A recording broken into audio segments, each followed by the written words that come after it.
From the Watson Institute at Brown University, this is Trending Globally. I'm Sarah Baldwin. There are certain groups you expect to be involved in stopping the spread of COVID. Humanitarian organizations, hospitals, and religious organizations. To do things like create quarantine facilities, hand washing stations, taking people's temperature. That's Jori Breslawski, a postdoctoral fellow at Watson and an expert on another kind of organization that's been helping fight COVID. Examples include Boko Haram, Hezbollah, gangs in Brazil, and in El Salvador, the Islamic State was distributing newsletters about how to avoid getting COVID-19. Jori studies armed, non-governmental organizations. She recently wrote a paper about how some of these groups have taken the lead in their communities to stop the spread of COVID-19. It's a vivid, timely example of the complex roles these organizations play, especially when it comes to responding to crises, from natural disasters to pandemics. To someone outside Jori's field of study, it's sort of a confusing world to make sense of. There are lots of overlapping yet distinct subsets of organizations: gangs, terrorist groups, rebel groups, militias.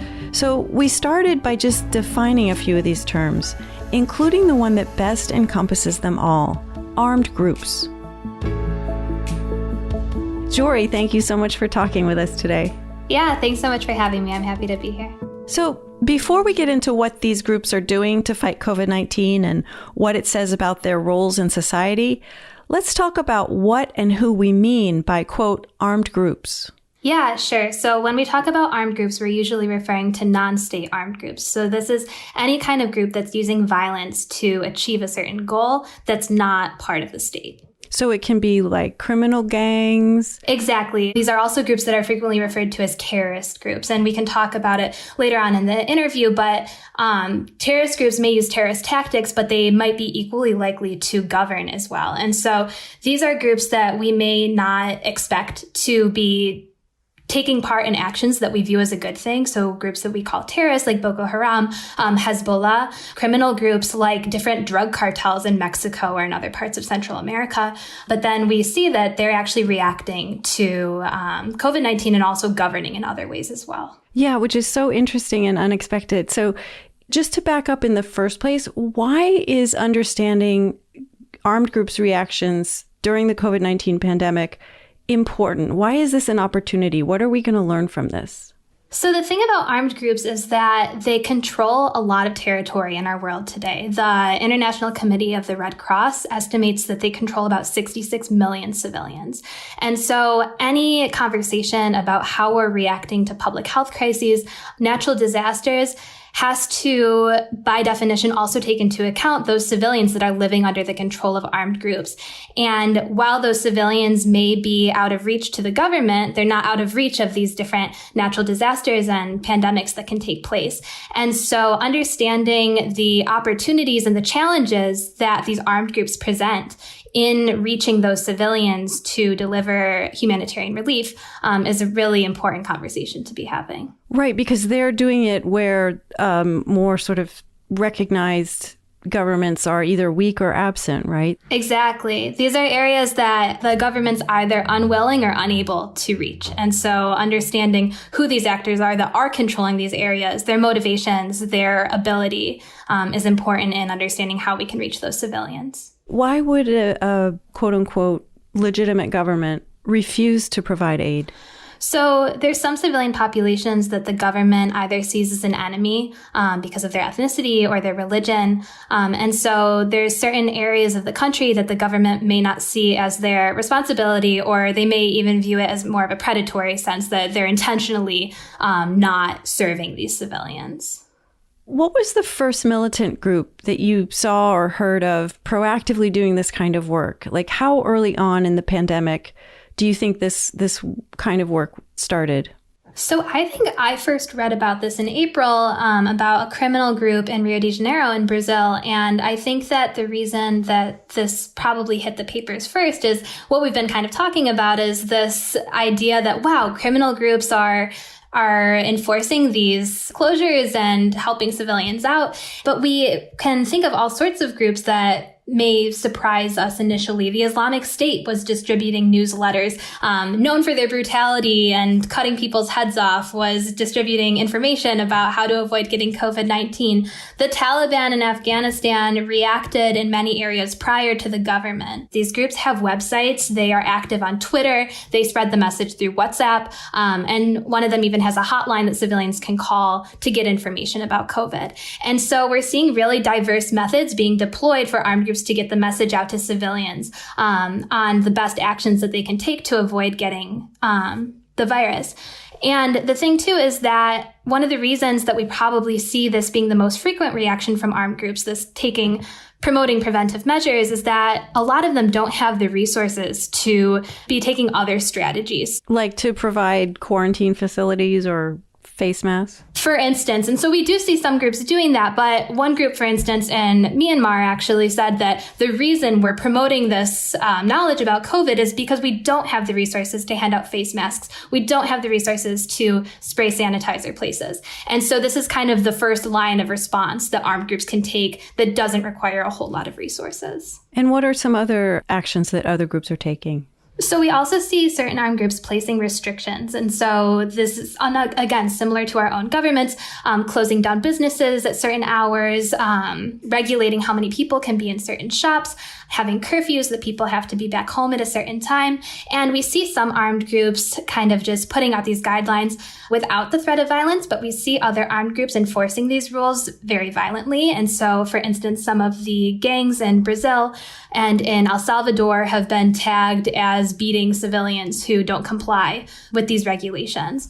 In conjunction with that, in terms of placing restrictions, we see some of the more established armed groups that really have firm control over territory, regulating who can come in and out of that territory. So only letting in individuals that they consider citizens of that area, making certain visitors quarantine for 2 weeks or not letting them in at all. And so this is just another way that we can really see these groups acting like states in the areas that they control territory firmly. Another thing that we see armed groups doing is making promises to humanitarian organizations that they will protect them and honor their mission. And so the humanitarian space in areas defined by armed conflict has really shrunken in recent years. And so we see more and more attacks on humanitarian workers with every passing year. And so armed groups recognize this and have also been making a conscious effort to put the message out there that they won't be attacking humanitarians. Whether that promise is kept or not is another question, but we do see armed groups recognizing that this is a fear. And so to try to put the message out there that they would be respectful of humanitarians operating in that territory. I wonder what you would say to people who might balk at the idea of humanitarian organizations working hand in hand or in some form of cooperation with these groups. Does that legitimize them in some way? So this is a big fear. So there's an ongoing conversation within the humanitarian and policy community what to do about these areas that are under the control of armed groups. Is it legitimizing groups to be, I don't want to say cooperating or collaborating, that might be too strong of a word, but to at least get those security guarantees from armed actors to deliver aid inside the territories. And I'll just add that there have been times that humanitarian organizations have noted that armed groups have been incredibly helpful in delivering aid to civilians inside their territories. So it was noted that in the wake of the tsunami in Sri Lanka, that the LTTE, the Tamil Tigers that were fighting there at the time, were incredibly helpful in getting aid to civilians. Because again, they are often operating in areas that the government can't reach. And so while these armed groups can be predatory in some sense, they can also be helpful in having those connections to civilians and distributing aid in others. Right. Except that it's not always just pure benevolence, right? Don't they have a vested interest in appearing both to these communities and to the world at large as, being a positive force? So yeah, that's the question. And so I think that the consensus amongst the humanitarian community is that they need to get aid to these civilians no matter what. But it is a conversation that is ongoing about how do you deliver aid inside these territories without armed groups taking credit for it or gaining legitimacy. So it's definitely a tricky question. Well, and I suppose there are generalities that can be made, but it's also every group is different and every situation is different. Like some groups are prone to violence and they want political control. Some groups are secessionists and they just want their territory. And so doesn't it kind of depend on a case-by-case basis? It's difficult to say because armed groups are always going to have different relationships with the civilian population that they interact with. And like you said, depending on their goals, that influences the way that they would capitalize on that humanitarian aid or work with humanitarian groups. And so I think what's important to keep in mind is just for humanitarian organizations to be aware of those goals and the behavior that comes along with them. Could you talk about what your findings reveal about the link between taking action around COVID and the level of violence that a group is associated with?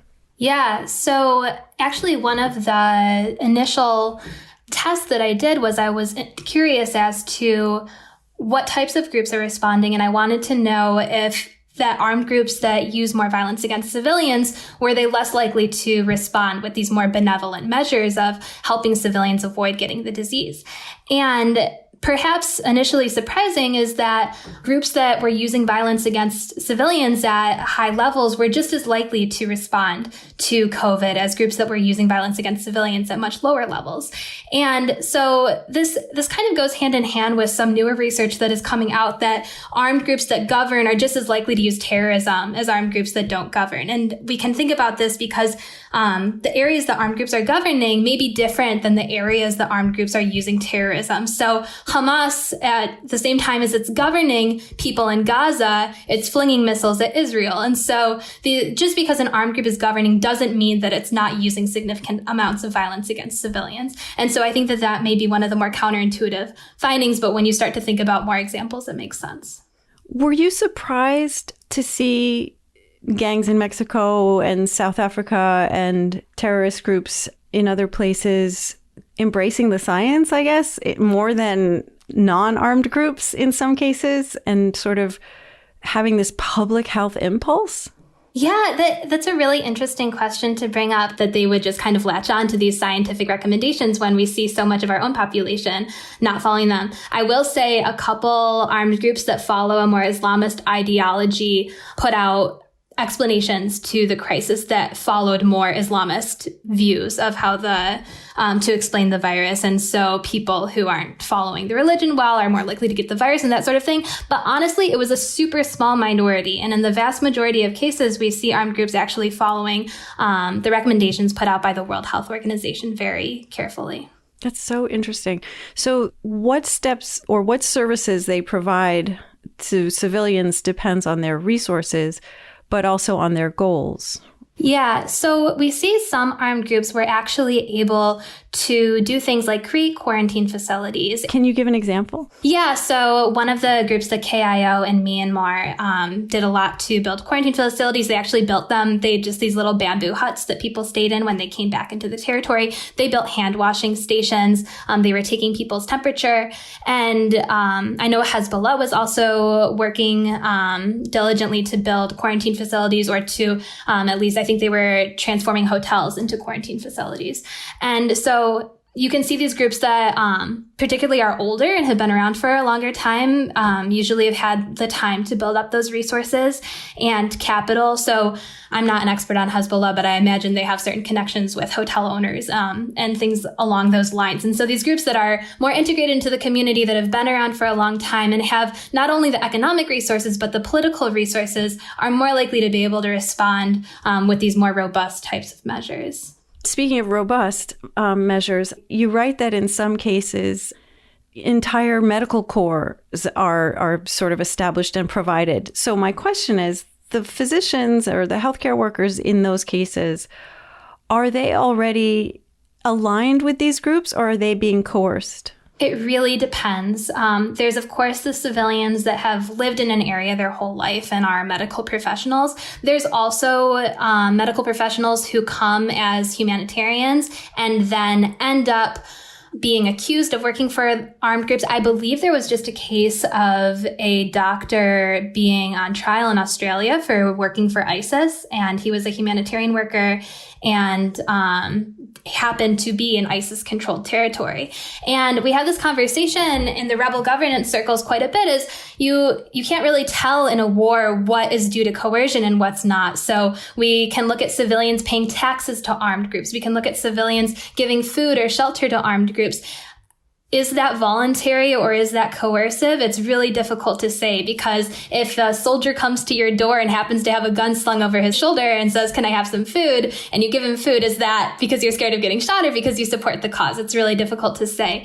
And so it's the same case with these doctors that happen to be operating in areas controlled by armed groups. And in Afghanistan, there's a lot of cases that humanitarian organizations have employees at these hospitals that the Taliban kind of comes in a performatory manner, kind of claims as their territory, and they kind of like check up and make sure that everything's going okay. And so I don't think these humanitarians are working for the Taliban, but they happen to be very much on a day-to-day basis talking to them and, exchanging ideas. And so it's really difficult to say. What surprised you, Jori, most about the findings when you analyzed all this data? So I think that what initially surprised me, we touched on this at the beginning of the interview, but the criminal groups. And as I mentioned, they aren't typically studied in the political science literature and are kind of considered separately because they're not trying to overthrow the state or secede and form their own state. But so I guess when I first saw that criminal groups were handing out food and medicine to people and enforcing these different restrictions on their communities, I was initially surprised, but we can actually think of a number of reasons that this isn't so surprising. So just like a lot of politically motivated armed groups, these criminal groups have long time horizons. So they anticipate that they're going to be in this community for an extended period of time. And so doing things like a number of them told civilians they don't have to pay taxes to them this month, or they can pay them later and things like that. And so you think, wow, what is this group that's purely economically motivated doing, saying that you don't actually have to pay me this month, but they're really investing in the long run. So they want to appear legitimate to those communities so they can continue collecting taxes from civilians and imposing their interests in the long run. But they're also accruing goodwill, right? Yeah, exactly. And so in civil war, it's not just the material resources that people are interested in, that groups are interested in, but also the information that comes along with appearing legitimate to civilians. And not that these criminal groups are fighting a civil war, but that information is still incredibly important because they're still at odds with the government in a lot of cases. And then another reason that we can think of as why these criminal groups would be promoting these measures is that they don't want the police coming into their neighborhoods. And so far, in a lot of cases, the police are kind of leaving the enforcement to the criminal groups. But I can imagine the criminal groups are worried that if things get out of control, that the police would have more of a reason to come in and enforce COVID measures themselves. Are you going to continue to follow armed group response to the pandemic? Yeah, absolutely. I mean, we're just scratching the surface now. Everything is so new, and all of the research so far has, for the most part, been descriptive. And so we're looking at what are armed groups doing and which armed groups are doing it. But we can think of all sorts of ways that we can use this information to better understand a lot of the questions that we still have about rebel governance more generally. And so even though we have a good sense now in recent years of how armed groups are controlling these territories day to day, we still don't have a whole ton of information on how armed groups respond to crises. So there is some research on how armed groups respond to tsunamis or earthquakes, but of course, by nature, those are just one place at one time. And so we can only observe how one armed group is reacting.